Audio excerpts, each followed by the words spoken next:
अच्छा, partial derivative का check हम कर रहे थे, हमने एंड कर लिया था।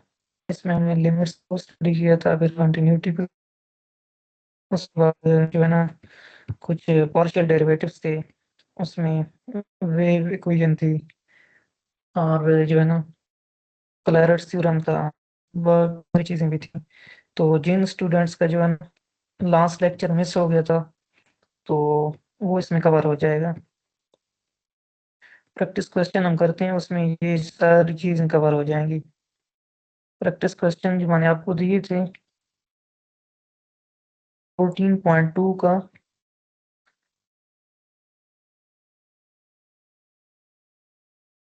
14.2 का क्वेश्चन नंबर था हमारे पास 49। ठीक है, 49 क्वेश्चन में क्या कह रहे हैं, 49 रेडी करें ना, determine the set of points at which the function is continuous. ठीक है, हमने बताना है कि किस पॉइंट पे फंक्शन कंटिन्यूअस है। लिमिट्स जिन स्टूडेंट्स का जो है ना टॉपिक रह गया था, लास्ट लेक्चर रह गया था, उनके लिए है कि determine the set of points at which the function is continuous. Limits का टॉपिक तो हमने स्टडी कर लिया था ना, उसके बाद कंटिन्यूटी आ जाती है, फंक्शन कब और कहाँ पे कंटिन्यूअस होता है। ठीक है, तो फंक्शन कंटिन्यूअस होने के लिए हमारे पास ये 3 कंडीशंस फुलफिल होनी चाहिए। कौन सी 3 conditions? A function of 3 variable is called continuous at point x naught y not z not if function क्या होना चाहिए, डिफाइंड होना चाहिए। अगर 3 वेरिएबल हैं तो तीनों वेरिएबल के लिए फंक्शन क्या होना चाहिए, डिफाइंड होना चाहिए, एग्जिस्ट नहीं चाहिए। ठीक है, फिर थर्ड कंडीशन कौन सी है, थर्ड कंडीशन चाहिए, उन उन तीनों कंडीशन का आंसर क्या होना चाहिए, इक्वल होना है। ये देखिए, continuity of a function of two variable of two variable continues at the point x naught y naught y the following ठीक है, अगर y naught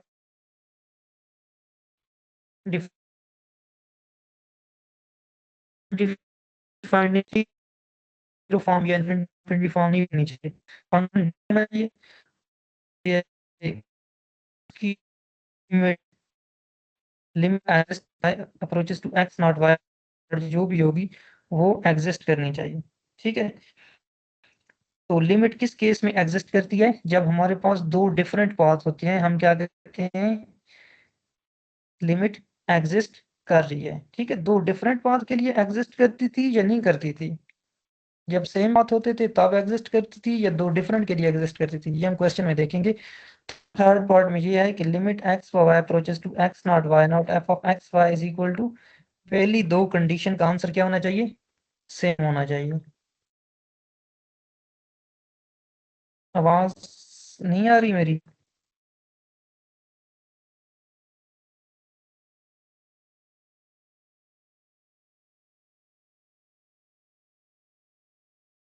अगर कोई इश्यू है तो हैंड रेज कर सकते हैं, मैं माइक ऑन कर दूंगा यहाँ से।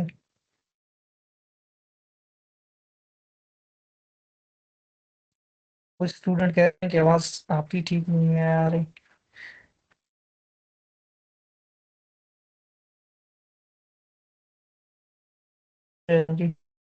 फंक्शन की कंटिन्यूटी के लिए हमने ये तीनों कंडीशन को देखना होता है कि फर्स्ट कंडीशन सेटिस्फाई हो रही है, फिर सेकंड हो रही है, फिर थर्ड होनी चाहिए। ठीक है, ये तीनों कंडीशन क्या होनी चाहिए, सेटिस्फाइड होनी चाहिए। पहला क्वेश्चन हमारे पास कौन सा है, क्वेश्चन ये है f x y is equal to x y over 2 square plus y square if of x y cannot equal to 0, और ये कंडीशन कब होगी, if of x y is equal to 0 0। ठीक है, तो हमने चेक करना है कि ये फंक्शन कंटिन्यूअस है या डिसकंटिन्यूअस है। तो इसके लिए हम क्या रिक्वायर्ड है, हमें ये तीन कंडीशन बारी बारी चेक करनी है।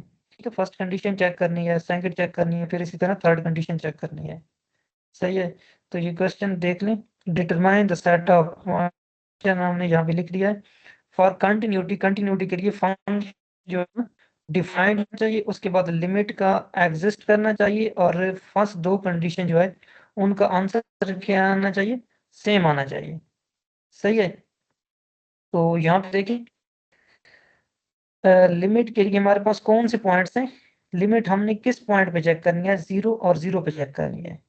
ठीक है, फर्स्ट कंडीशन चेक करें, of x y should be defined. F of x y defined होना चाहिए हमारे पास। इसमें एक्स वाई डिफाइंड है या नहीं है। हम 0 0 पे चेक कर रहे हैं ना, लिमिट एक्स वाई, तो एफ ऑफ एक्स किस इक्वल होगा, ये 1 की इक्वल आ जाएगा। फर्स्ट कंडीशन जब हम चेक करेंगे ना, no check all step by step, तो एफ ऑफ एक्स वाई हमारे पास 1 होगा when x y approaches to 0 0। जब एक्स वाई अप्रोच करेगा 0 0 को, ठीक है ना, ये जब एक्स वाई अप्रोच करेगा 0 0 को, तो एफ ऑफ एक्स वाई हमारे पास किसकी इक्वल होगा, ये 1 की इक्वल होगा।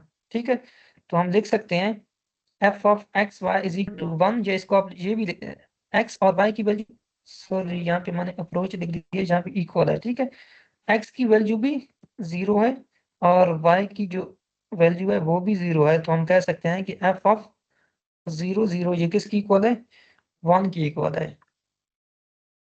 ठीक है, एफ ऑफ 0 0 हमारे पास किसकी इक्वल होगा, 1 की इक्वल होगा। तो फर्स्ट कंडीशन हमारी सेटिस्फाइड हो रही है। ठीक है, फर्स्ट कंडीशन क्या क्या थी, f of x y should be defined, f of x y defined होना चाहिए। तो 0 0 पे आंसर हमारा क्या आ रहा है, 1 आ रहा है, तो 1 डिफाइंड है। ठीक है, अनडिफाइंड नहीं है। फर्स्ट कंडीशन सेटिस्फाइड हो गई है, तो हम सेकंड कंडीशन को देखेंगे। सेकंड कंडीशन में क्या है, लिमिट जो है ना एग्जिस्ट करनी चाहिए। ठीक है, अब हमें पता होना चाहिए कि लिमिट किस केस में एग्जिस्ट करती है और किस केस में एग्जिस्ट नहीं करती। सही है।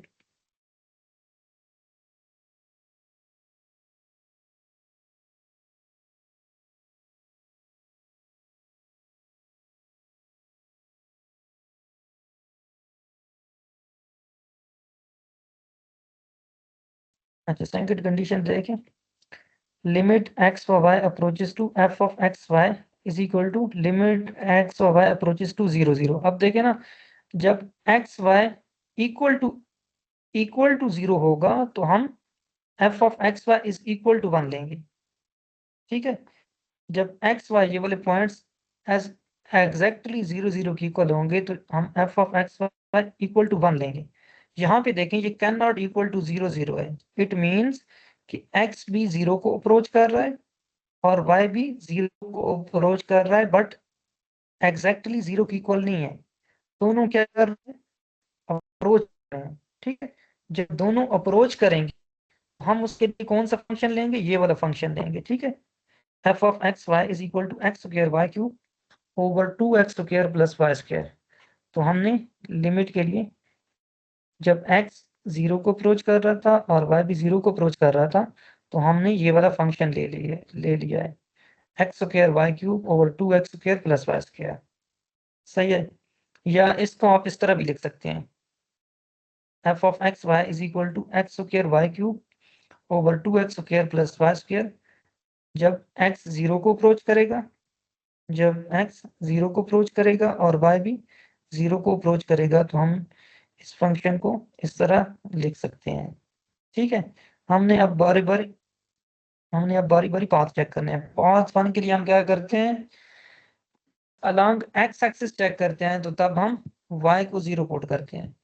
जब आप along x axis limit check करेंगे,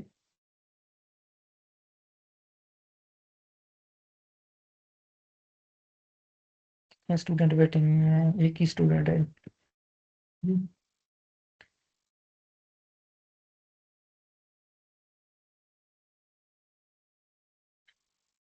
जी जी हो गया है।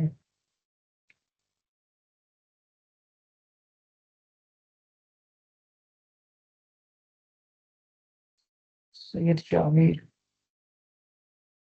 और स्टूडेंट तो नहीं है वेटिंग में।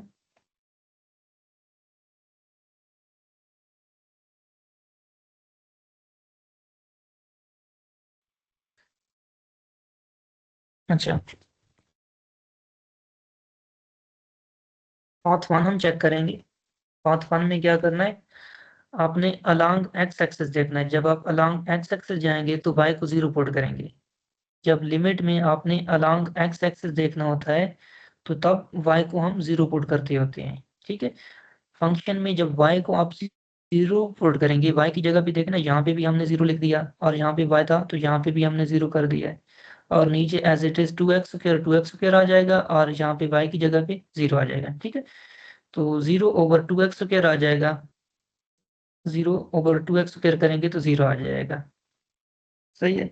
अलोंग एक्स एक्सिस जब हम पाथ 1 हमने चेक किया है तो अलोंग एक्स एक्सिस आंसर क्या है, 0 आंसर आ रहा है, ठीक है। अलोंग एक्स एक्सिस हमारा आंसर क्या आ रहा है, 0 आ रहा है। इसी तरह आपने क्या करना है, अलोंग वाई एक्सिस चेक करना है, ठीक है। पहले आपने अलोंग एक्स एक्सिस को चेक किया तो वाई को हमने 0 पुट किया, इसी तरह अब हमने क्या करना है, अलोंग वाई एक्सिस चेक करना है तो एक्स को 0 पुट करेंगे, ठीक है।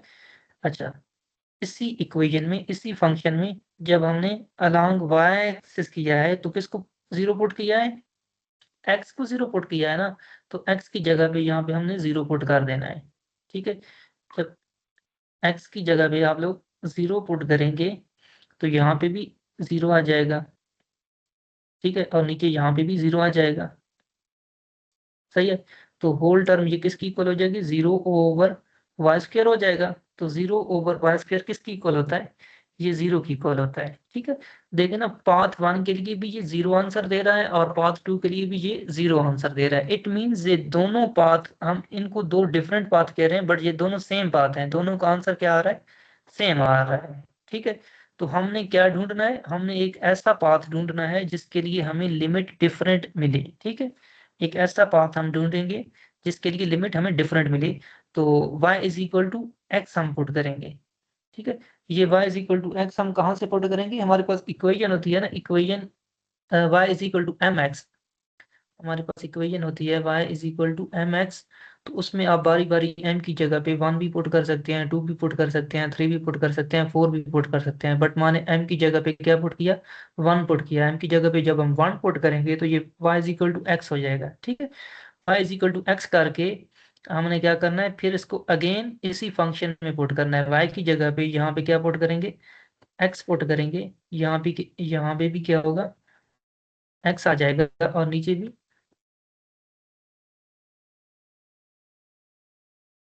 एक मिनट वेट करें।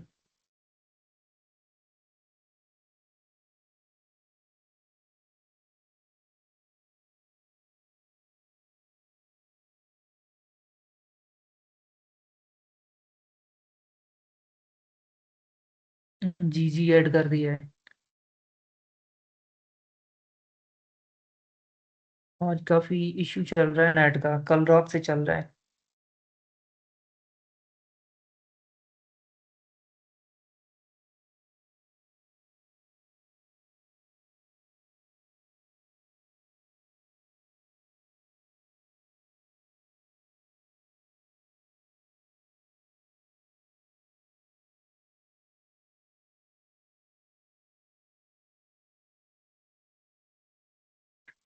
अच्छा, डिफरेंट पाथ फाइंड करने के लिए हमने y is equal to x को,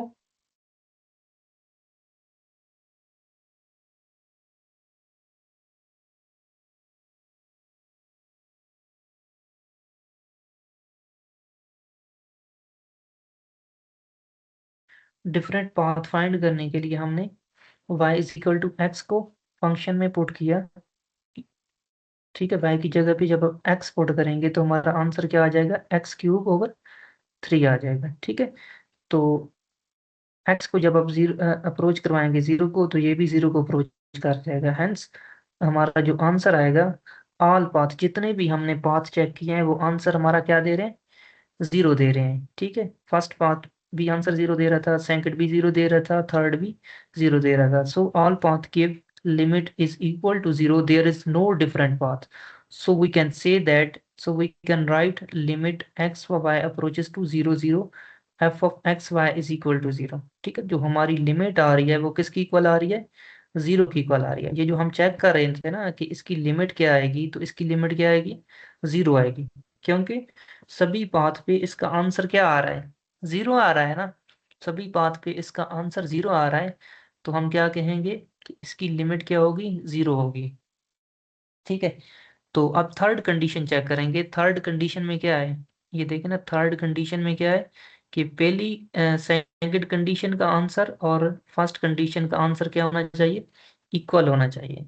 ठीक है, तो यहाँ पे देखें सेकंड कंडीशन का आंसर क्या आया है, 0 आया है, यहाँ पे हमने 0 लिख दिया है। फिर फर्स्ट कंडीशन का आंसर क्या था, 1 था।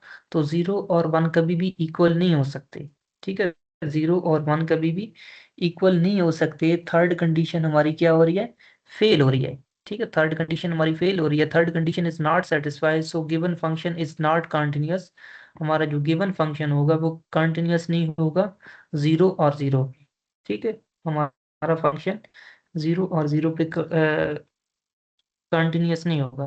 ठीक है, तो हमने सेट बताना था कि किस सेट पे फंक्शन कंटिन्यूअस है और किस सेट पे फंक्शन डिसकंटिन्यूअस है, कंटिन्यूअस नहीं होगा। तो क्या करेंगे हम, सेट लिख लेंगे x y such that x y can not equal to 0 0 0 0 को छोड़ के, 0 0 को छोड़ के बाकी सारे पॉइंट्स पे फंक्शन क्या बन रहा है, कंटिन्यूअस बन रहा है। ठीक है, 0 0 को छोड़ के बाकी बाकी सभी उस पे फंक्शन क्या बन रहा है, कंटिन्यूअस बन रहा है।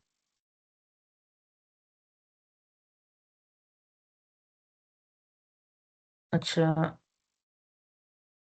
एक चीज यहाँ से क्लियर कर लें,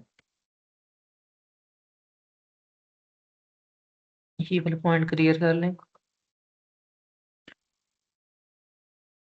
if path gives different values, limit does not exist। अगर जो path होते हैं वो डिफरेंट वैल्यूज हमें दे रहे होते हैं तो लिमिट उस केस में एग्जिस्ट नहीं कर रही होती।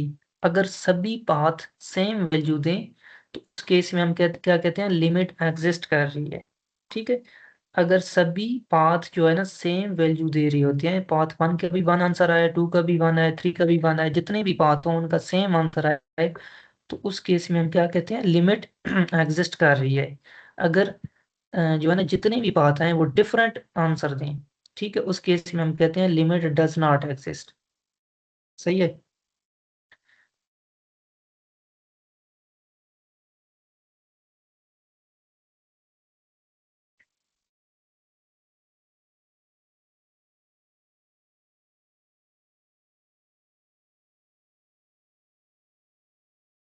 क्वेश्चन नंबर 15 है, सॉरी 50, क्वेश्चन नंबर 50 है। एफ ऑफ एक्स वाई, इस फंक्शन को भी चेक करना है कि ये कंटिन्यूअस है या डिसकंटिन्यूअस है, और अगर कंटिन्यूअस है तो कौन से पॉइंट पे कंटिन्यूअस है, और डिसकंटिन्यूअस है तो कौन से पॉइंट पे डिसकंटिन्यूअस है। ठीक है, फंक्शन हमने यहाँ भी लिखा हुआ है, f of x y is equal to x y over x square plus x y plus y square. अच्छा, इसके लिए भी हमने क्या करना होगा, तीनों कंडीशंस को चेक करना होगा। ठीक है, for continuity check three conditions, हमने तीन कंडीशंस चेक करनी होती हैं। एफ ऑफ एक्स, पहली कंडीशन कौन सी है, एफ ऑफ एक्स व y should be defined. X और वाई क्या होने चाहिए, डिफाइंड होने चाहिए। ठीक है, इनका जो आंसर आए वो डिफाइंड होना चाहिए। सही है, तो एफ ऑफ एक्स वाई ये जीरो कब होगा, f of x y zero कब होगा, जब एक्स भी जीरो की इक्वल हो, जब एक्स भी जीरो की इक्वल हो और वाई भी जीरो की इक्वल हो, तो हम क्या कहेंगे, f of x y is equal to zero. ठीक है,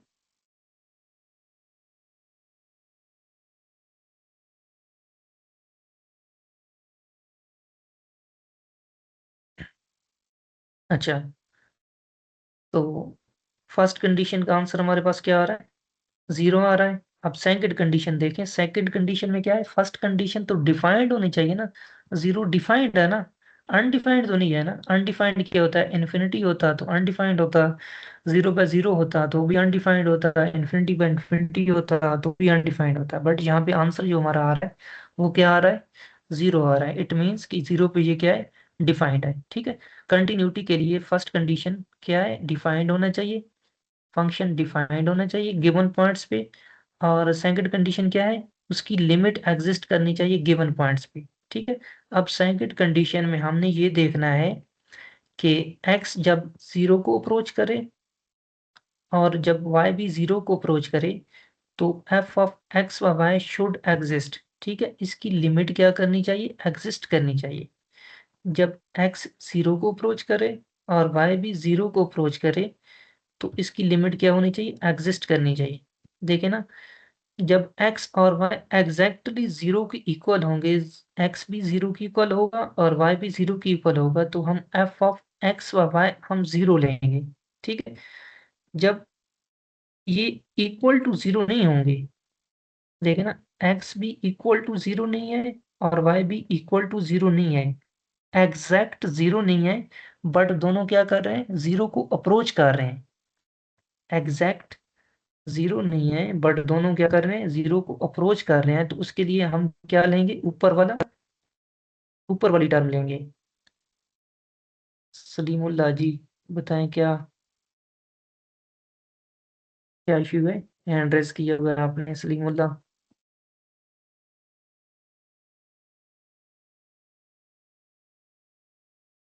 अच्छा, तो देखे ना, जब x भी 0 को अप्रोच करे और y भी 0 को अप्रोच कर रहे, तो हमने कौन सी टर्म लेनी है, ये ऊपर वाली टर्म लेनी है, x y over x square plus x y over x square plus x y plus y square. ठीक है, जब एग्जैक्ट 0 होंगे तो तब हम 0 को लेंगे, जब एग्जैक्ट 0 नहीं होंगे, 0 को अप्रोच करेंगे, तो तब हम कौन सा टर्म लेंगे, ये वाली टर्म लेंगे। ठीक है, यहाँ पे हमने ये वाली टर्म ले ली है, f of x y is equal to x y over x square plus y square. ठीक है, इस तरह भी लिख सकते हैं और इस तरह भी इसको लिखा जा सकता है। ठीक है, अब अब हमने चेक करना है, अब हमने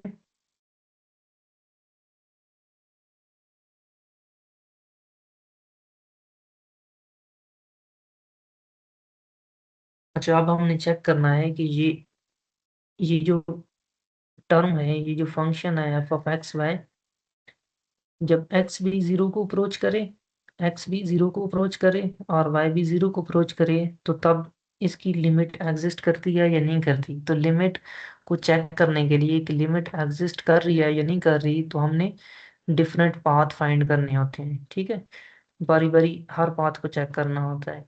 पाथ वन हम पाथ वन चेक करें। पाथ वन के लिए अलोंग एक्स एक्सिस जाएंगे, जब आप अलोंग एक्स एक्सिस जाएंगे तो उसके लिए आपने क्या करना होता है, वाई को 0 पुट करना होता है। ठीक है, आप अलोंग एक्स एक्सिस जा रहे हैं तो वाई को 0 पुट करेंगे। यहाँ पे वाई की जगह पे आप क्या करेंगे, 0 को लिखेंगे। तो जब हम यहाँ 0 पुट करेंगे तो यहाँ पे भी हमें 0 पुट करना पड़ेगा, यहाँ पे भी करना पड़ेगा और यहाँ पे भी 0 पुट करना पड़ेगा। ठीक है, तो आंसर हमारा क्या बचेगा, 0 ऊपर एक्स स्क्वायर, तो ये 0 की इक्वल हो जाएगा। ठीक है, फर्स्ट पाथ का आंसर क्या आ रहा है, 0 आ रहा है। अब इसी तरह सेकंड पाथ चेक करेंगे। Path two, along y axis जाएंगे। ठीक है, अलोंग जब वाई एक्सिस आप जाएंगे तो उस केस में आप एक्स को 0 पुट करेंगे। ये दोनों चीजें क्लियर कर लें, जब आप अलोंग एक्स एक्सिस जाएंगे तो वाई को 0 पुट करेंगे, इसी तरह अलोंग वाई एक्सिस जाएंगे तो एक्स को 0 पुट करेंगे। ठीक है, तो यहाँ पे एक्स को आप 0 पुट करना पड़ेगा और वाई एज इट इज रहेगा। एक्स को हमने 0 पुट किया, वाई एज इट इज रहा, तो ये हमारा 0 ओवर वाई स्क्वायर आंसर 0 ही आ जाएगा। ठीक है, पाथ वन का भी आंसर 0 आ रहा है और पाथ टू का भी आंसर 0 आ रहा है। तो दोनों का आंसर जब 0 आ रहा होगा तो हम क्या कहेंगे, ये दोनों सेम बात है। पाथ वन और पाथ टू क्या है, सेम पाथ है। तो हमने क्या करना होता है, कोई एक डिफरेंट पाथ ढूंढना होता है। ठीक है, पाथ थ्री के लिए हम क्या करेंगे, y की जगह पे आपने x को पुट कर देना है। ये जो टर्म थी ना, ये वाली, इसमें ये y की जगह पे यहाँ पे आपने क्या करना है, x को पुट करना है। तो यहाँ पे भी x पुट करना पड़ेगा, जहाँ जहाँ पे y है वहाँ वहाँ पे हमने x को पुट करना होगा। ठीक है, तो जब हमने जहाँ जहाँ पे y है वहाँ वहाँ पे, यहाँ पे y था ना, एक्सपोर्ट किया, यहाँ पे भी y था, एक्सपोर्ट किया, because y is equal to x। ठीक है, यहाँ पे भी y था, यहीं की भी एक्सपोर्ट किया और यहाँ पे भी x को पुट कर दिया।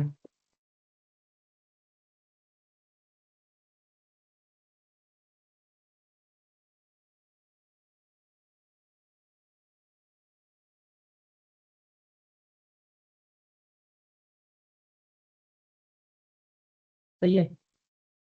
अच्छा, जब हम इसको सॉल्व करेंगे तो थर्ड पाथ के लिए हमारा आंसर क्या आ रहा है? थर्ड पाथ के लिए हमारा आंसर क्या आ रहा है? 1/3 आ रहा है ना।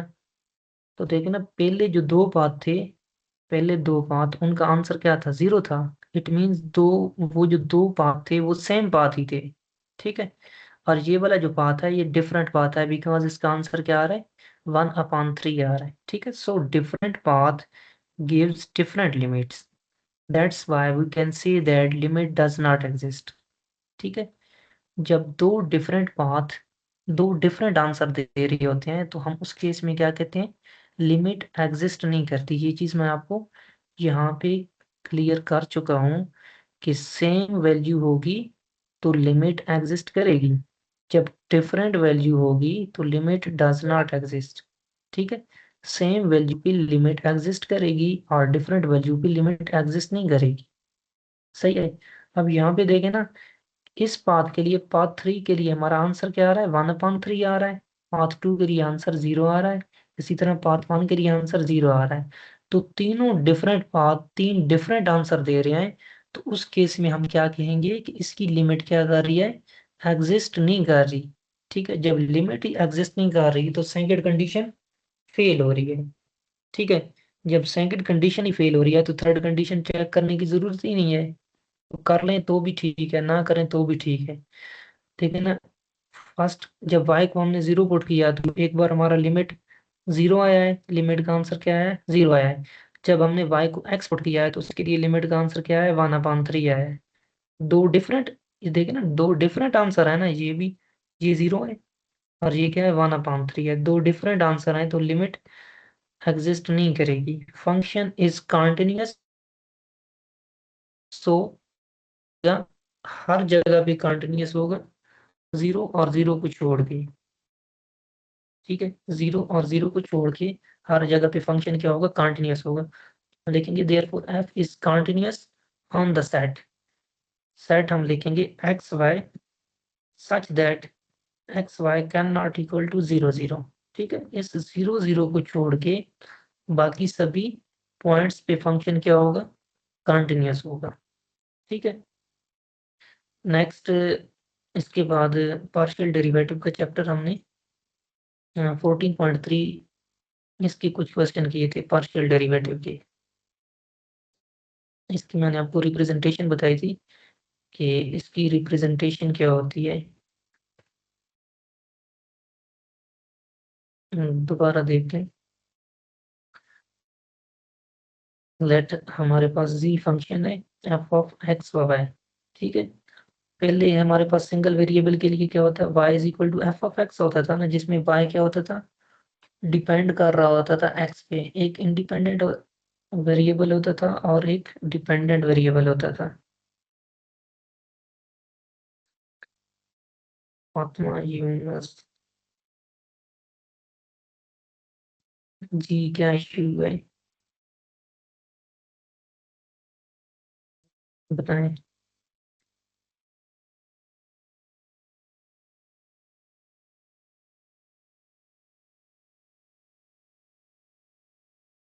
हैंड रेस की हो गए कर रही है, आप तो बता सकती हैं।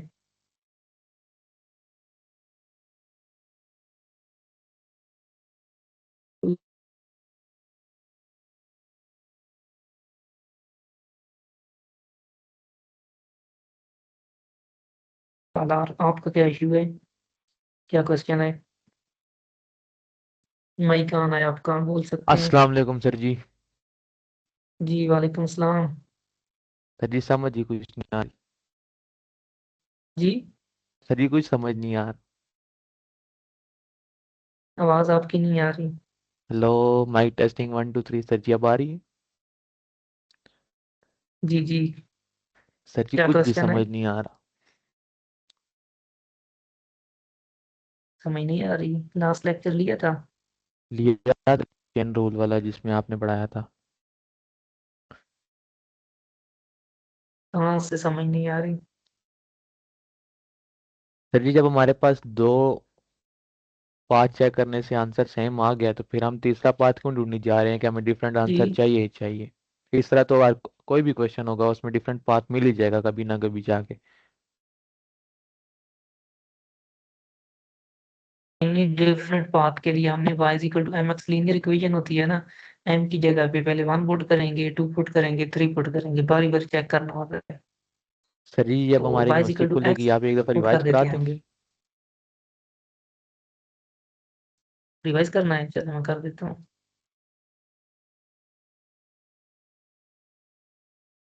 क्या इशू था इसमें?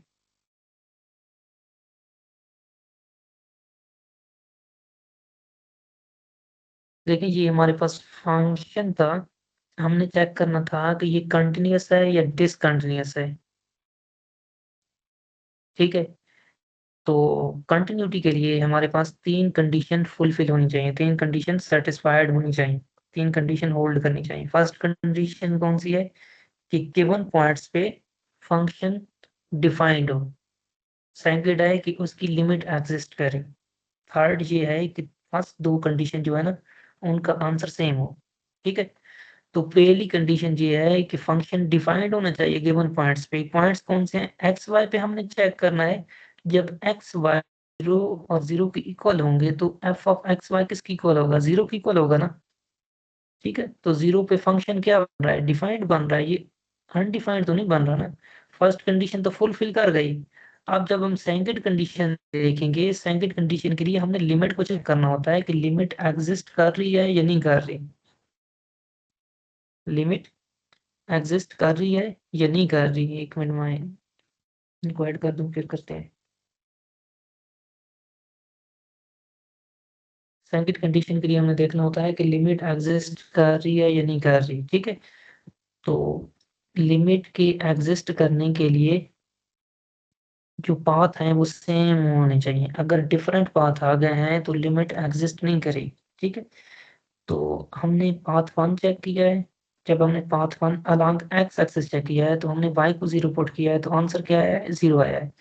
पाथ 2 के लिए भी हमारा आंसर क्या है? 0 आया है। जब हमने पाथ 3 चेक किया है y is equal to x.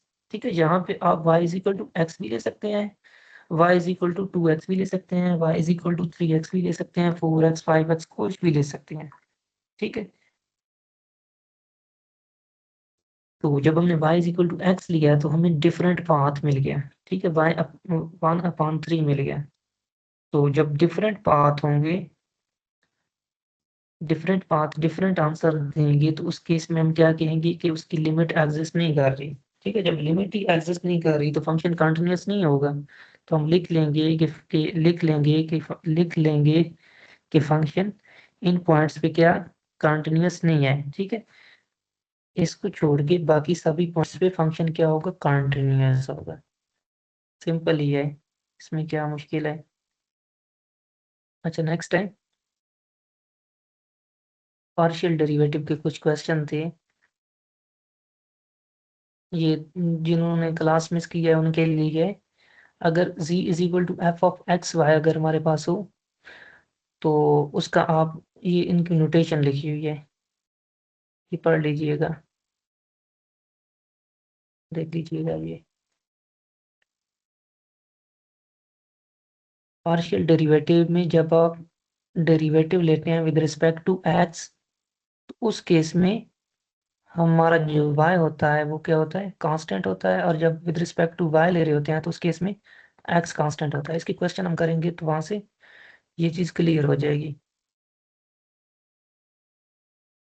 ठीक है। अच्छा, इसमें हमने क्लैरेट्स थ्योरम को स्टडी किया था। ये क्लैरेट्स थ्योरम, ये देखें ना, क्लैरेट्स थ्योरम क्या होता है कि अगर किसी फंक्शन का आप डेरिवेटिव लें with respect to x then with respect to y, it means f x y, फिर उसी फंक्शन का आप डेरिवेटिव लें विद रिस्पेक्ट टू वाई और then with respect to x, तो उन दोनों का आंसर क्या होना चाहिए? इक्वल होना चाहिए। ठीक है, अगर किसी फंक्शन का डेरिवेटिव लें विद रिस्पेक्ट टू एक्स फिर उसी का लें विद रिस्पेक्ट टू वाई तो वो किसकी इक्वल होना चाहिए? एफ वाई एक्स की इक्वल होना चाहिए। ये कंडीशन अगर सेटिस्फाई होती है तो इस केस में हम क्या कहते हैं कि Clairaut's theorem Clarence theorem hold कर रहा है। ठीक है, इसके कुछ क्वेश्चन थे प्रैक्टिस, वो मैंने आपको दिए थे। 14.3 देखे ना, 14.3 14.3 में हमारे पास क्वेश्चन था ये वाला 53, verify the conclusion of Clarence theorem hold that is. ठीक है, यहाँ पे इसने बताया हुआ भी है कि क्लैरेंस थ्योरम क्या होता है, u x y is equal to u y x.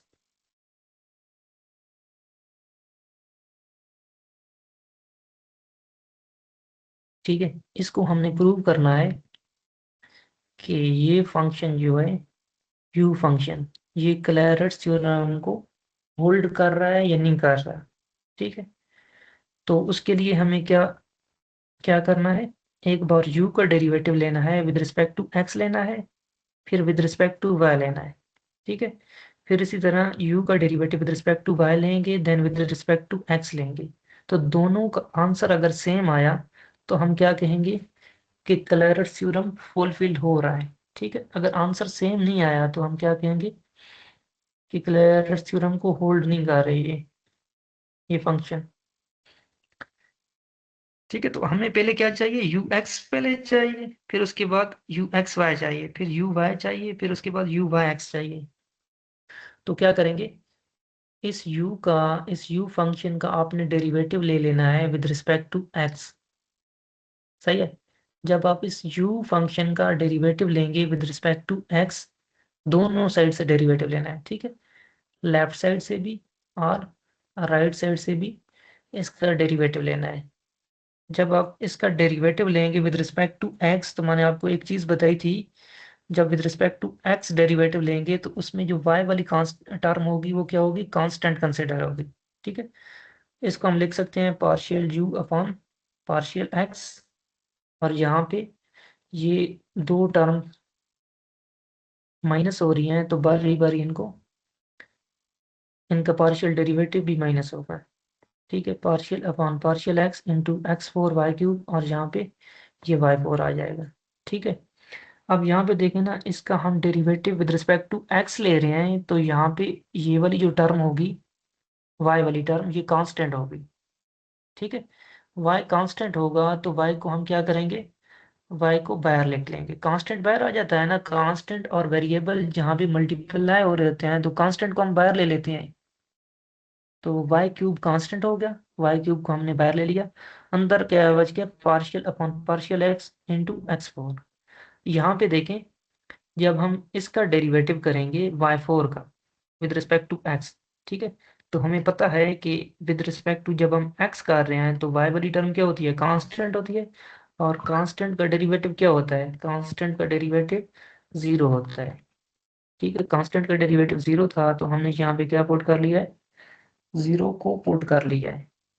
सही है, अच्छा, नेक्स्ट ये हो जाएगा y cube into x four का डेरिवेटिव करेंगे तो यहाँ इस पे पावर रूल अप्लाई कर लेंगे, पावर शुरू में 4 और पावर में से एक कम करेंगे तो ये एक्स क्यूब आ जाएगा।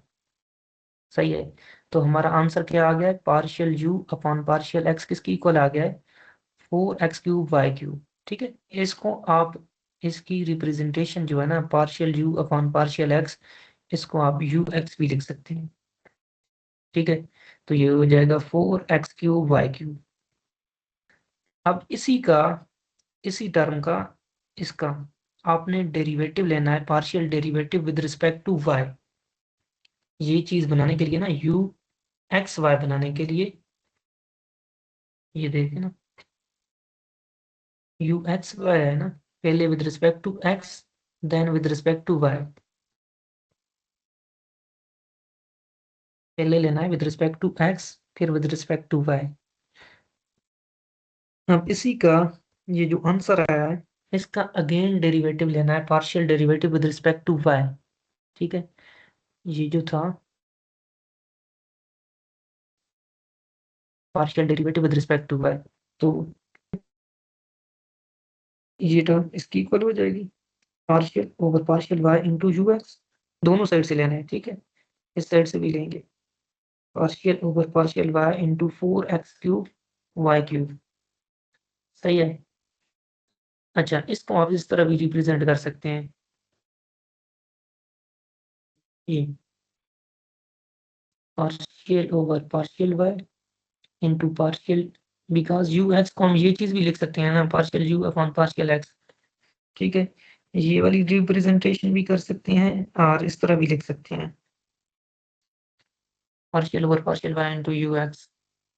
ठीक है, इस तरह करेंगे तो ये हो जाएगा u square partial square u over partial y dot partial x.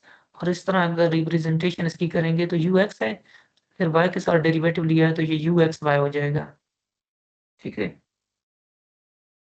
ये भी रिप्रेजेंटेशन है और इसकी ये भी रिप्रेजेंटेशन है, दोनों यूज कर सकते हैं, या ये यूज कर सकते हैं या फिर ये यूज कर सकते हैं, जो आपका दिल करे। अच्छा, राइट साइड पे देखें, राइट साइड पे इसका डेरिवेटिव क्या आएगा, राइट साइड पे इसका जब हम derivative with respect to y कर रहे हैं ना, जब इसका derivative with respect to y ले रहे हैं तो जो x वाली टर्म है वो कांस्टेंट कंसिडर होगी, तो कांस्टेंट को हम डेरिवेटिव से बाहर ले लेते हैं ना। ये देखें 4x क्यूब, यहाँ पे क्या होगा, कांस्टेंट होगा, बिकॉज इसका हम डेरिवेटिव ले रहे हैं विद रिस्पेक्ट टू y। जब with respect to y derivative ले रहे हैं तो 4x क्यूब क्या होगा, कांस्टेंट होगा, इसको हमने डेरिवेटिव से बाहर ले लिया। ठीक है, अब इस पे पावर रूल यूज हो जाएगा, अंदर क्या टर्म बच जाएगी, जब 4x क्यूब को बाहर ले लिया आपने तो अंदर y क्यूब बच जाएगा, ये वाला। ठीक है, देन क्या होगा, देन ये होगा कि इस पे पावर रूल जब यूज करेंगे तो 3 शुरू में और 3 में से एक कम करेंगे, 3 y स्क्वायर हो जाएगा। ठीक है, तो ये 4x cube 3 y square, answer हमारा क्या आ जाएगा, ये यू एक्स वाई किसके इक्वल आ गया है, u x y is equal to 4 और 3 को मल्टीप्लाई कर लेना, 12x क्यूब। ठीक है, यू एक्स वाई हमने फाइंड कर लिया है। अब हम क्या करेंगे, ये देखें ना, ये चीज हमने फाइंड कर लिया है, ये यू एक्स वाई हमने फाइंड कर लिया है। अब हमने क्या फाइंड करना है, यू वाई एक्स फाइंड करना है। कलैरेट थ्योरम को प्रूव करने के लिए ये दोनों, इन दोनों का आंसर क्या आना चाहिए, इक्वल आना चाहिए। ठीक है, ये चीज हमने कर ली है, ये वाली। अब हम ये चीज यू बाय एक्स करेंगे। ठीक है, तो जो ओरिजिनल फंक्शन है, गिवन फंक्शन है, ये वाला गिवन फंक्शन, पहले इसका डेरिवेटिव आपने विद रिस्पेक्ट टू एक्स लिया था ना, अब इसका डेरिवेटिव लेंगे विद रिस्पेक्ट टू वाई। ठीक है, now taking partial derivative of equation 1 with respect to y, जो गिवन फंक्शन था ना ये वाला, ये चीज फाइंड करने के लिए, ये चीज यू वाई एक्स फाइंड करने के लिए देखना, जो भी आप फाइंड वाई पे, यू वाई एक्स में वाई पहले आए तो इसका गिवन फंक्शन का पहले आप with respect to y derivative लेंगे, जब विद रिस्पेक्ट टू वाई ले लेंगे तो उसी का again with respect to x भी लेंगे। ठीक है, तो यहाँ पे माने लिया हुआ है। ठीक है, partial over partial y into u, with respect to y ले रहे हैं अब, partial over partial y into ये गिवन टर्म है। ठीक है, तो ये बन जाएगा partial u upon partial y, और partial u upon partial y को हम लिख सकते हैं यू वाई भी लिख सकते हैं यहाँ पे, ये यू वाई हो जाएगा। ठीक है, और विद रिस्पेक्ट टू वाई जब हम इसका डेरिवेटिव ले रहे हैं, अच्छा पहले तो जब दोनों टर्म माइनस हो रही हैं तो इनका पार्शियल डेरिवेटिव भी माइनस होगा, इसको भी दे देंगे पार्शियल डेरिवेटिव और इसको भी दे देंगे। ठीक है, अब देखें विद रिस्पेक्ट टू वाई इसका पार्शियल डेरिवेटिव ले रहे हैं तो एक्स वाली टर्म क्या होगी, कांस्टेंट कंसिडर होगी, ये x4 क्या होगा, कांस्टेंट कंसिडर होगा। ठीक है, x4 को हमने जब कांस्टेंट आया तो कांस्टेंट को डेरिवेटिव से बाहर ले लेना है, x4 को हमने डेरिवेटिव से बाहर ले लिया, अंदर बच गया y क्यूब बच गया है। और यहाँ पे देखें विद रिस्पेक्ट टू y ले रहे हैं ना, किसी भी, यहाँ पे y4 था,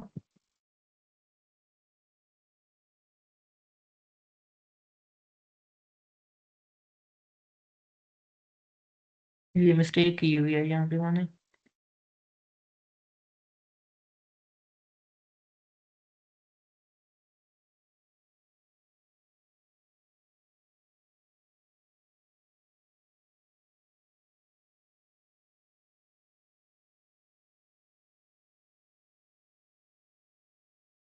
ये यहाँ पे मिस्टेक है।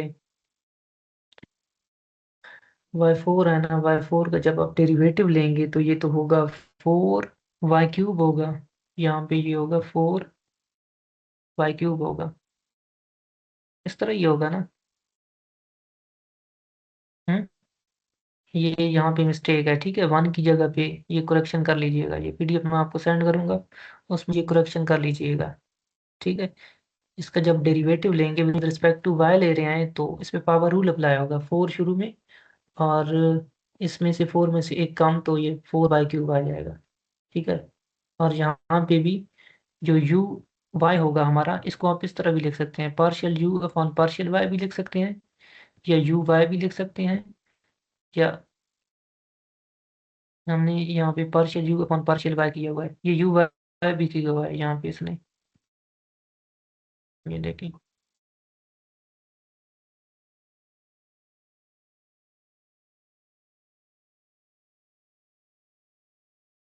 अच्छा,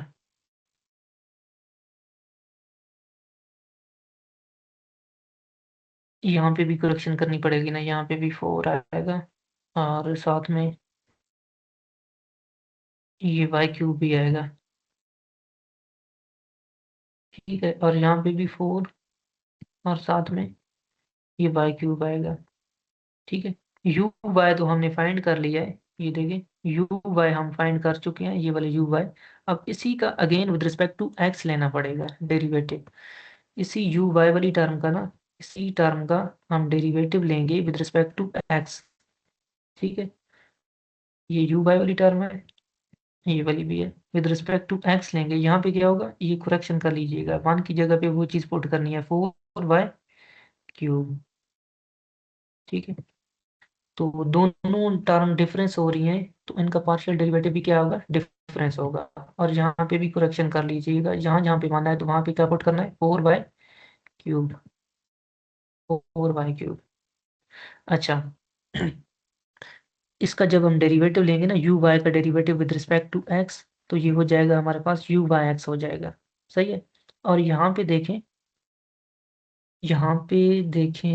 विद रिस्पेक्ट टू x इसका डेरिवेटिव ले रहे हैं, तो y वाली टर्म क्या होगी, कांस्टेंट कंसिडर होगी, ये 3 भी ऑलरेडी कांस्टेंट पड़ा हुआ, 3 और y को, 3 और y² को हम क्या करेंगे, 3 और y² को पार्शियल डेरिवेटिव को बाहर ले लेंगे, 3 और y² को हमने क्या किया है, पार्शियल डेरिवेटिव के बाहर ले लिया है, ठीक है।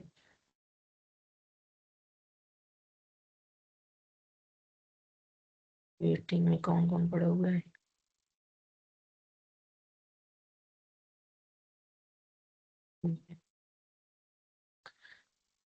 अच्छा,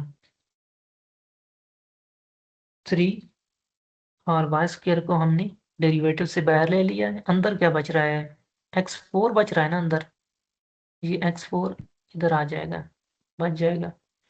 और यहाँ पे अगर 1 होता तो भी आंसर 0 था, और 4y² है तो भी आंसर 0 आएगा, क्यों, क्योंकि 4y² क्या है, with respect to x derivative ले रहे हैं ना। जब विद रिस्पेक्ट टू x ले रहे हैं, जब विद रिस्पेक्ट टू x ले रहे हैं, तो ये सारी y वाली टर्म क्या होगी, कांस्टेंट होगी, तो कांस्टेंट का डेरिवेटिव क्या होता है, 0 होता है, ठीक है। ये फिर भी 0 हो जाएगा, सही है। इसलिए आंसर पे अफेक्ट ही नहीं पड़ा, बिकॉज यहाँ पे आके ये फिर भी 0 बन रहा है। अच्छा, ये u/x का आंसर हमारे पास आ गया 12x³ y², और u(x, y) का हमारे पास आंसर क्या था, 12x³ y², दोनों का आंसर क्या आ रहा है, सेम आ रहा है, ठीक है। u(x, y) पहले हमने फाइंड किया है, उसके बाद हमने u/x फाइंड किया है, दोनों का आंसर क्या आ रहा है, सेम आ रहा है, दोनों का आंसर यही है, 12x³ y² है, ठीक है। तो हम क्या कहेंगे, so Clairaut's theorem hold, Clairaut's theorem क्या कर रहा है, होल्ड कर रहा है। इसी तरह क्वेश्चन नंबर 54 है, लेक्चर नंबर एक्सरसाइज 14.3 का ये क्वेश्चन नंबर 55 है, 55 नहीं 54 है ये वाला, u is equal to EXY sine y, ठीक है। u is equal to EXY sine y, क्या करना है इसको, हम्म? चेक करना है कि कैलकुलस थ्योरम को ये होल्ड कर रहा है या नहीं कर रहा है। ठीक है, तो उसके लिए भी हमें क्या चाहिए होगा, प्रूव करना होगा। पहले यू एक्स वाई फाइंड करना होगा, फिर यू वाई एक्स फाइंड करना होगा। पहले ये चीज़ फाइंड करेंगे, फिर ये चीज़ फाइंड करेंगे, किसके लिए, इसके लिए। ठीक है, तो ये यहाँ पे मैंने सॉल्व किया हुआ है। To verify calculus theorem, as we know that calculus theorem किसकी इक्वल होता है, इसकी इक्वल होता है ना। तो पहले हम क्या करेंगे, इसी फंक्शन का with respect to x derivative लेंगे। ठीक है, एक्स लेंगे, फिर जो आंसर आएगा उसी का विद रिस्पेक्ट टू वाई ले लेंगे। पहले ये चीज फाइंड करना, यू एक्स वाई। जब विद रिस्पेक्ट टू एक्स इसका डेरिवेटिव आपने लिया, दोनों प्रोडक्ट में पड़े हुए थे ना, सॉरी अभी प्रोडक्ट को छोड़ें। विद रिस्पेक्ट टू जब एक्स ले रहे हैं तो उसमें वाई वाली टर्म क्या होगी, वाई वाली होल टर्म कांस्टेंट कंसिडर होगी ना। ये वाली जो वाई की टर्म पड़ी हुई है, होल टर्म वाई की, ये कांस्टेंट कंसिडर होगी। तो कांस्टेंट को हम क्या करेंगे, डेरिवेटिव से बाहर ले लेंगे। इस कांस्टेंट को पार्शियल डेरिवेटिव से हमने बाहर ले लिया, अंदर क्या बच गया, ई एक्स वाई बच गया। ठीक है, अब हमें पता है कि एक्सपोनेंशियल का जो डेरिवेटिव होता है, एक्सपोनेंशियल का जो डेरिवेटिव होता है वो एक्सपोनेंशियल एज इट इज होता है। ठीक है, ई एक्स वाई का derivative with respect to x, e x y as it is आ जाएगा। सही है। अच्छा, फिर क्या होगा, फिर ये होगा कि एक्सपोनेंशियल का जब आप डेरिवेटिव एज इट इज लिख लेते हैं ना, फिर उसके बाद उसकी पावर का करते हैं। अब इसकी पावर क्या है, एक्स वाई है, इसकी पावर एक्स वाई है, तो इसकी पावर का अगेन आपने डेरिवेटिव लेना है विद रिस्पेक्ट टू एक्स। ठीक है, जब आप इसकी पावर का डेरिवेटिव लेंगे ना विद रिस्पेक्ट टू एक्स, तो इसमें देखें ये दो टर्म मल्टीप्लाई हो रही हैं, बट इसमें y क्या कंसिडर होगा, कांस्टेंट कंसिडर होगा, because with respect to x हम इसका डेरिवेटिव ले रहे हैं। तो y कांस्टेंट है, तो y को हमने बाहर ले लिया, और पीछे क्या बच गया विद रिस्पेक्ट टू, ये x बच गया है। ठीक है, तो किसी भी चीज़ का डेरिवेटिव उसी के लिहाज से क्या होता है, वन होता है। तो पार्शियल x का derivative with respect to x क्या होगा, ये वन होगा, और y इंटू वन मल्टीप्लाई होगा तो y आ जाएगा। y को हमने शुरू में लिख दिया, और साइन y, ये वाला साइन y, और उसके बाद ई एक्स वाई। ठीक है, अब हमारे पास क्या आ चुका है, यू एक्स हमारे पास आ चुका है, ये यू एक्स हमने फाइंड कर लिया है। अब इसी टर्म का आपने अगेन डेरिवेटिव लेना है विद रिस्पेक्ट टू वाई। ठीक है, यू एक्स वाई हमें बनाने के लिए ना, ये चीज़ हमें बनाने के लिए इसी का आपको अगेन डेरिवेटिव लेना पड़ेगा विद रिस्पेक्ट टू वाई। ठीक है, तो ये partial over partial y into ये देखिए, इसी टर्म का विद रिस्पेक्ट टू वाई और इस टर्म का भी विद रिस्पेक्ट टू वाई लेंगे। सही है, तो इसको आप लिख सकते हैं यू एक्स वाई, ये क्या हो जाएगा हमारा, ये टर्म हमारी बन जाएगी यू एक्स वाई।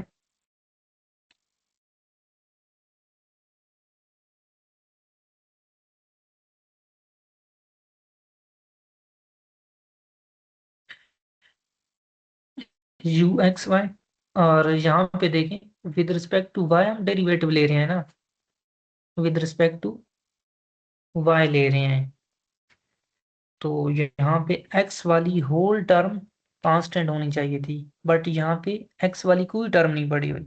हाँ, एक्सपोनेंशियल पड़ा हुआ है, बट एक्सपोनेंशियल की जो पावर है ना उसमें x भी आ रहा है और y भी आ रहा है, तो ये दोनों आ रहे हैं। ठीक है, तो इसमें कोई चीज़ भी कांस्टेंट नहीं है। तो क्या करेंगे, इसको हम u ले लेंगे और इसको क्या ले लेंगे, v ले लेंगे। ठीक है, ये एज अ u कंसिडर करें और इसको एज अ v कंसिडर करें। जैसा कि प्रोडक्ट रूल में हम, डेरिवेशन में हम प्रोडक्ट रूल यूज करते थे ना, u डॉट वी, u को छोड़ के v की डेरिवेशन प्लस v को छोड़ के u की डेरिवेशन करते थे ना हम डिफरेंशिएशन में। पावर रूल यूज करते थे, सॉरी प्रोडक्ट रूल यूज करते थे, फर्स्ट टर्म को छोड़ के सेकंड का डेरिवेटिव, इसी तरह प्लस सेकंड टर्म को छोड़ के फर्स्ट का डेरिवेटिव लेते थे ना। तो सेम वही चीज हम यहाँ पे भी करेंगे, इसको हम u को छोड़ के, ये चीज हमारी क्या है, u है। ठीक है, इसको छोड़ के ये जो सेकंड टर्म है इसका डेरिवेटिव ले लेंगे विद रिस्पेक्ट टू वाई। ये चीज माइंड में रखनी है कि हम derivative with respect to y ले रहे हैं, ठीक है। इसी टर्म का आप डेरिवेटिव ले रहे हैं with respect to y, into sine y आ जाएगा। अब देखें ना, यू को छोड़ के वी का डेरिवेटिव हमने ले लिया है। ये चीज क्या है, हमारी यू है, और ये चीज क्या है, ये वी है, ठीक है। फर्स्ट को छोड़ के सेकंड का डेरिवेटिव, मतलब यू को छोड़ के वी का डेरिवेटिव।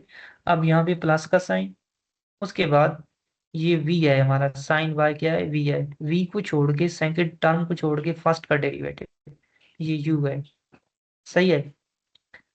तो ये तो एज इट इज आ जाएगा ना, ये चीज एज इट इज आ जाएगी। और इसका साइन वाई का डेरिवेटिव क्या आता है with respect to y, sine y का डेरिवेटिव ये कॉस वाई आ जाएगा, सही है। फिर प्लस का साइन है into sine y as it is पड़ा रहेगा, और इसका डेरिवेटिव हम लेंगे y dot e x y का डेरिवेटिव जब आप लेंगे तो ये अगेन प्रोडक्ट में पड़ी हुई है।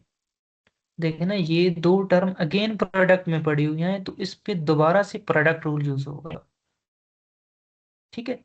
इस पे दोबारा से प्रोडक्ट रूल यूज होगा, तो y को छोड़ के ये हमारी फर्स्ट टर्म होगी, ये y क्या होगी, फर्स्ट टर्म होगी, और ई एक्स वाई क्या होगी, सेकंड टर्म होगी, ठीक है। तो y को छोड़ के फर्स्ट टर्म को छोड़ के सेकंड का डेरिवेटिव लेंगे, इसी तरह सेकंड टर्म को छोड़ के फर्स्ट का डेरिवेटिव ले लिया है आपने, तो ये y पड़ा रहेगा। और ई एक्स वाई का डेरिवेटिव क्या होता है, e x y as it is हो जाता है। जब इसकी पावर का अगेन करेंगे ना, ये इसकी पावर का अगेन जब आप डेरिवेटिव करेंगे, ये इसकी पावर का अगेन जब आप डेरिवेटिव करेंगे विद रिस्पेक्ट टू y कर रहे हैं ना, तो उसमें x कांस्टेंट होगा तो x आ जाएगा, और y का डेरिवेटिव 1 होता है, ठीक है। यहाँ पे मैंने डायरेक्ट लिख लिया है।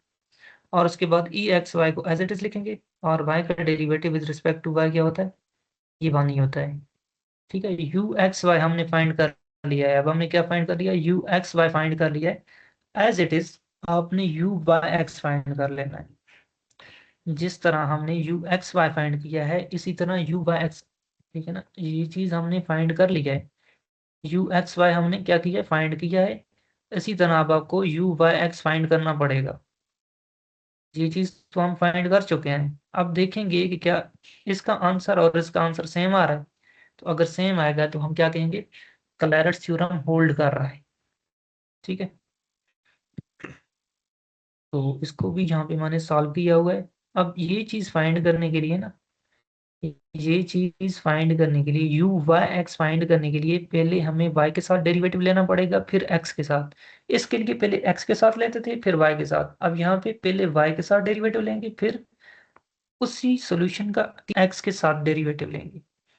तो यहाँ पे पहले हमने y के साथ डेरिवेटिव लिया है। जब y के साथ डेरिवेटिव लिया है तो इसमें देखिए कोई x की सेपरेट टर्म पड़ी हुई है जो कांस्टेंट है। x की तो कोई सेपरेट टर्म नहीं है ना, ये भी y की टर्म है और ये भी y की टर्म है, देखिए ना।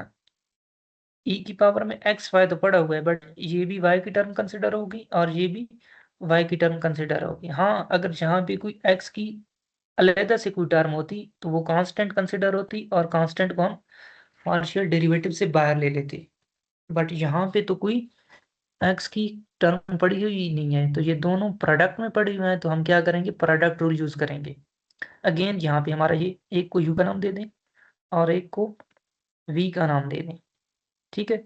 तो यू को छोड़ के वी की डेरिवेशन, इसी तरह वी को छोड़ के यू की डेरिवेशन, सही है। फर्स्ट को छोड़ के सेकंड की डेरिवेशन, प्लस सेकंड को छोड़ के फर्स्ट की डेरिवेशन हमने हमने कर लेनी है। E x y as it is आ जाएगा। फिर इसी तरह साइन वाई की डेरिवेशन आएगी with respect to y, cos y आ जाएगी। साइन वाई को हम एज इट इज लिख लेंगे यहाँ पे। और ई एक्स वाई की डेरिवेटिव क्या आता है, एक्सपोनेंशियल का derivative exponential as it is आता है, ठीक है। एक्सपोनेंशियल का जो डेरिवेटिव होता है ना, वो एक्सपोनेंशियल एज इट इज आता होता है, फिर उसके बाद उसकी पावर का करते हैं। अब इसकी जब पावर का करेंगे ई एक्स वाई का अगेन डेरिवेटिव आपने ले लेना है, partial over partial y into इसकी पावर का डेरिवेटिव ले लेना है, ठीक है। तो ये चीज़ तो ये आ जाएगी ना, ये दोनों मल्टीप्लाई हो जाएंगे, e x y dot cos y हो जाएगा। और यहाँ पे साइन वाई ऑलरेडी पड़ा हुआ है ये, और ई एक्स वाई भी पड़ा हुआ है ये, और इसका डेरिवेटिव क्या होगा, इसका डेरिवेटिव हमारे पास ये एक्स आ जाएगा। एक्स कैसे आएगा, बिकॉज देखिए ना, विद रिस्पेक्ट टू वाई हम पार्शियल डेरिवेटिव ले रहे हैं, तो इसमें एक्स वाली टर्म क्या होगी, कांस्टेंट कंसिडर होगी। तो एक्स को हम कांस्टेंट ले लेंगे, और अंदर क्या बच रहा है, वाई बच रहा है, तो वाई का derivative with respect to y ये 1 नहीं होता है। एक्स और वाई, एक्स और 1 मल्टीप्लाई होंगे तो ये एक्स ही आ जाएगा। सही है। यू वाई हम फाइंड कर चुके हैं।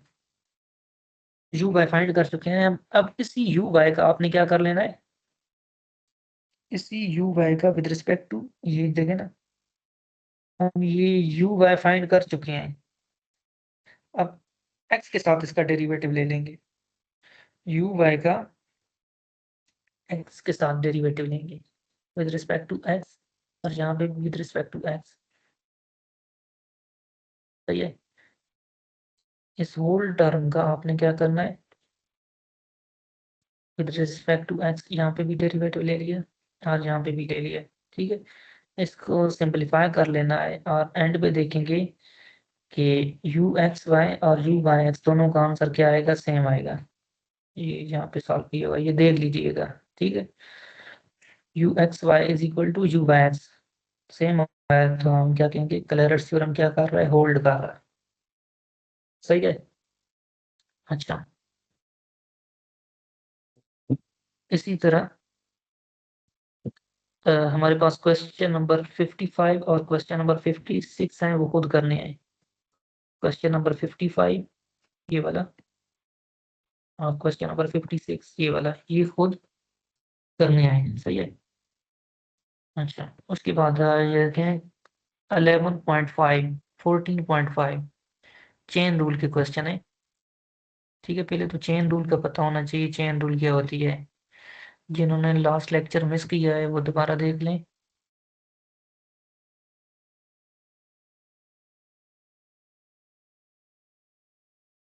लाइट भी नहीं आया और चार्जिंग भी खत्म होने वाली है लैपटॉप की। ये इक्वेशन ऑफ टेंजेंट का भी हमने टॉपिक पढ़ा था, ये भी देख लीजिएगा जिन्होंने लास्ट लेक्चर मिस किया है ना। तो ये इक्वेशन है, ये याद कर लीजिएगा, फिर इसके अकॉर्डिंग ये क्वेश्चन पढ़ा होगा, ये देख लीजिएगा। अगर समझ ना आए तो हम क्लास में कर लेंगे।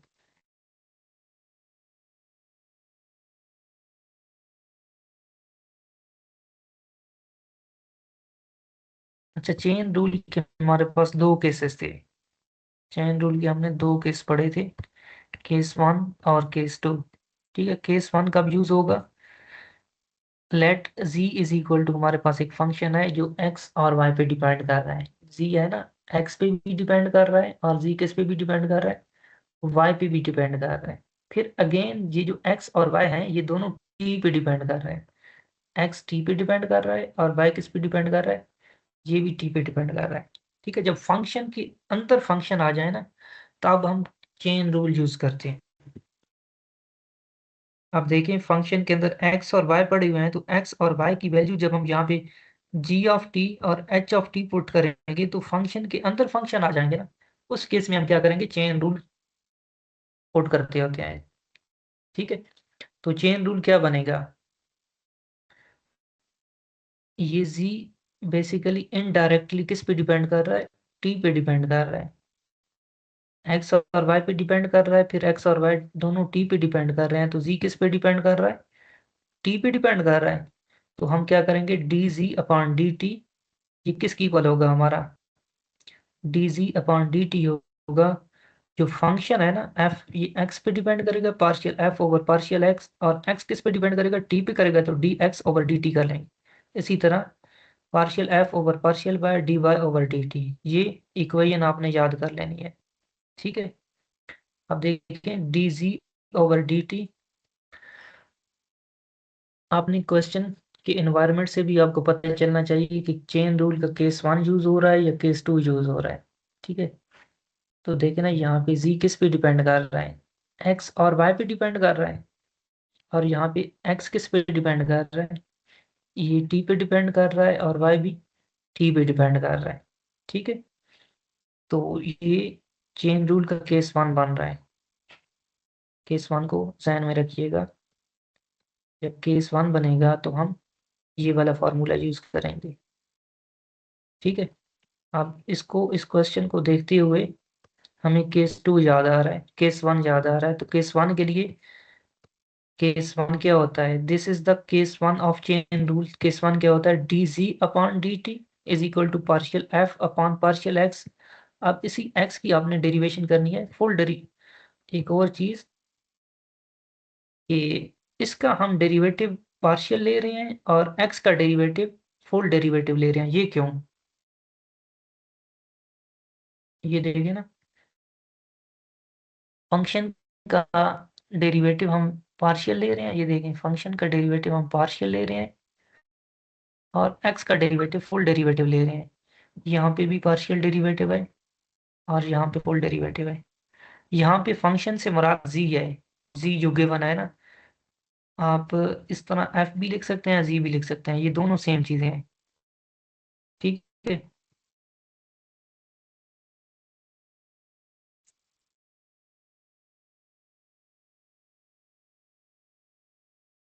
जी का डेरिवेटिव देखें ना, ये जी का डेरिवेटिव पार्शियल हम ले रहे हैं यहाँ पे भी और यहाँ पे भी जी का डेरिवेटिव पार्शियल ले रहे हैं, ये क्यों, और एक्स का डेरिवेटिव हम फुल डेरिवेटिव ले रहे हैं, बिकॉज जी के अंदर जो वेरिएबल पड़े हुए हैं वो दो से ज्यादा हैं, दो या दो से ज्यादा जब फंक्शन के अंदर वेरिएबल आ जाते हैं तब हम क्या करते हैं, पार्शियल डेरिवेटिव यूज करते हैं।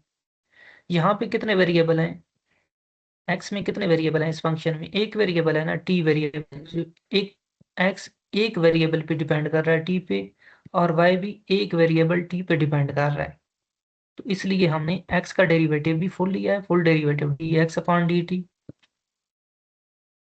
इसी तरह y का भी हमने फुल डेरिवेटिव लिया है d y upon d t, ये देखिए x का भी हमने फुल डेरिवेटिव लिया है और y का भी फुल डेरिवेटिव लिया है, लेकिन z का हम क्या करेंगे, पार्शियल डेरिवेटिव लेंगे, क्योंकि z जो है ये किस पे डिपेंड कर रहा है, x पे भी डिपेंड कर रहा है और y पे भी डिपेंड कर रहा है। z के अंदर दो तरह के वेरिएबल है, ठीक है।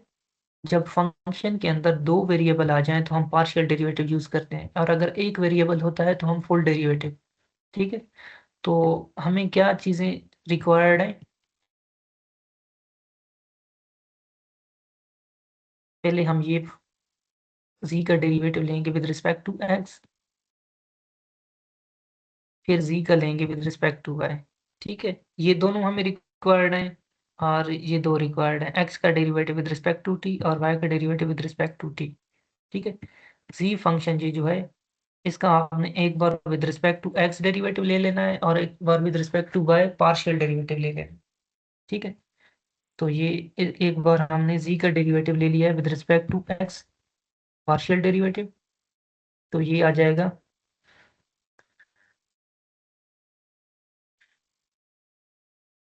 y क्यूब कांस्टेंट है ना, विद रिस्पेक्ट टू x ले रहे हैं तो y क्यूब क्या होगा, कांस्टेंट कंसिडर होगा, कांस्टेंट को हम डेरिवेटिव से बाहर ले लेते हैं, ठीक है। अंदर क्या बच रहा है, x बच रहा है, माइनस इंटू यहाँ पे भी y क्या है, y क्या है विद रिस्पेक्ट टू x ले रहे हैं तो y क्या होगा, कांस्टेंट होगा, कांस्टेंट को बाहर ले लेंगे, अंदर क्या बच रहा है, ये चीज बच रही है, ठीक है। x का derivative with respect to x माना जाएगा, इसी तरह x स्क्वायर का डेरिवेटिव क्या आएगा, 2x आएगा, ठीक है। तो partial z upon partial x क्या बच रहा है, ये चीज बन रही है ना।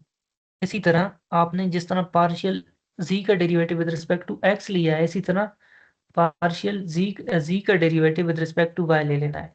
इस चीज का डेरिवेटिव आप एक बार विद रिस्पेक्ट टू y लेंगे और एक बार विद रिस्पेक्ट टू x लेंगे पार्शियल, ठीक है।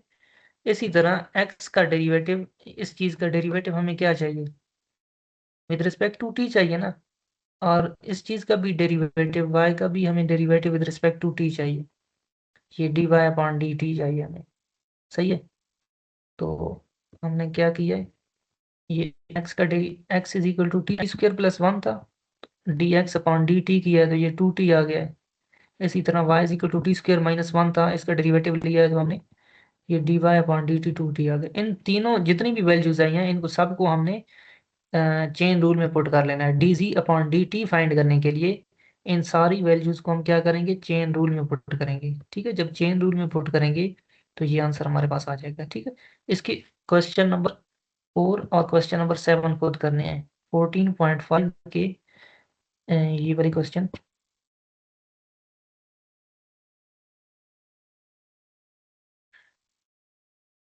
एक्सरसाइज में से देख लीजिएगा।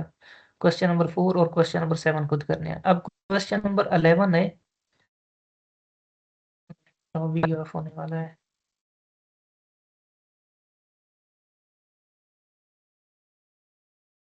अच्छा, पहले चेन रूल का केस 2 देख लें।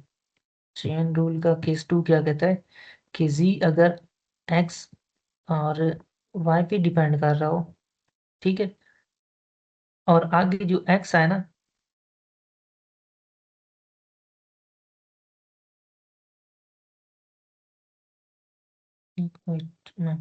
सी आर और जी आर, ये जितने स्टूडेंट्स ने ज्वाइन किए हुए हैं ना, स्क्रीनशॉट ले लें।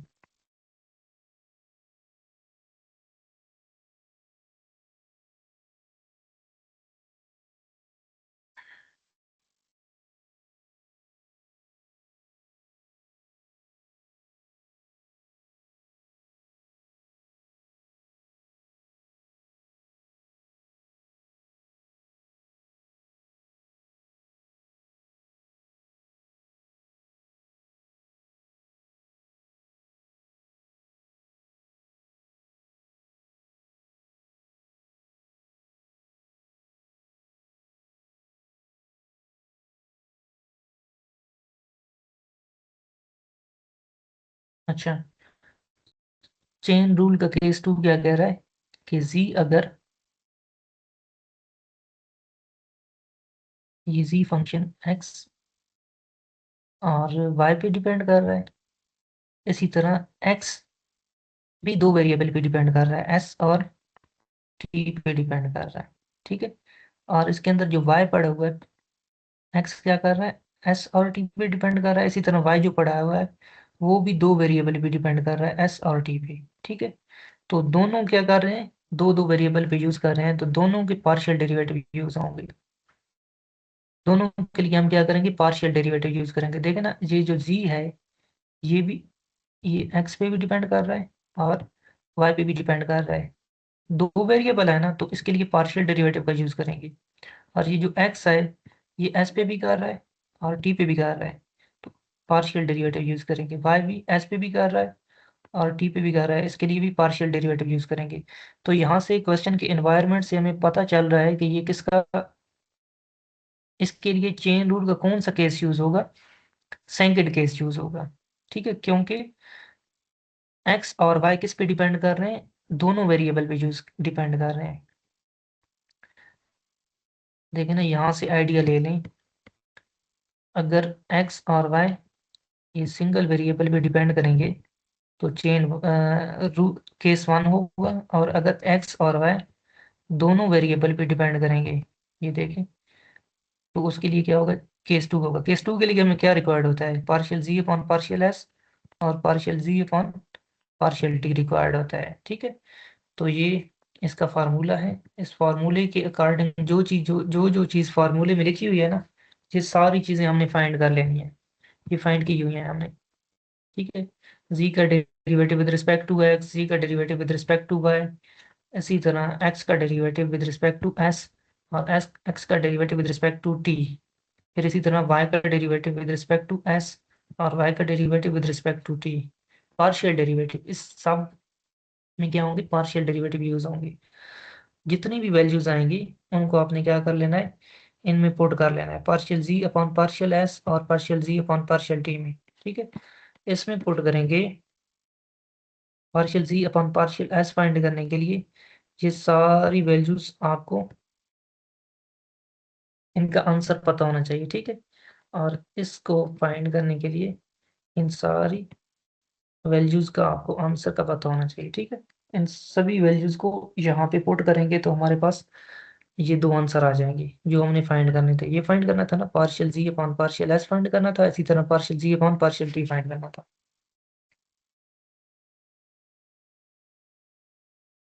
कोई क्वेश्चन है तो पूछ सकते हैं।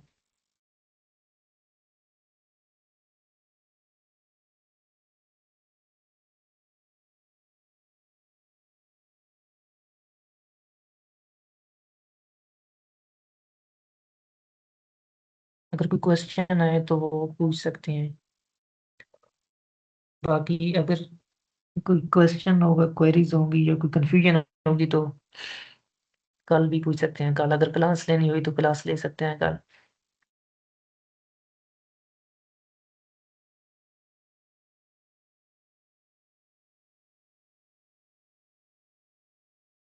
जिसका कोई क्वेश्चन है हैंड रेज कर सकते हैं, मैं माइक ऑन कर दूंगा। लैपटॉप ऑफ होने वाला है तो मीटिंग एंड करने लगा हूँ।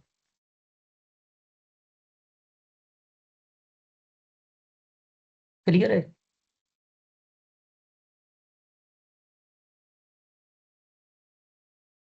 चलें लीव कर दें सब। लीव कर सकते हैं।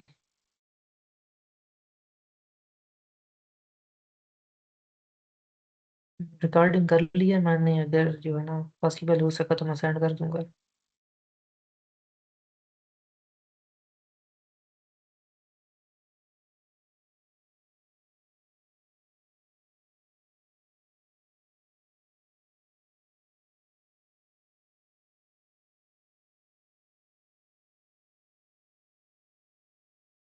सी आर और जी आर को छोड़ के बाकी सारे लीव कर सकते हैं। सी आर और जी आर को छोड़ के बाकी सारे लीव कर सकते हैं।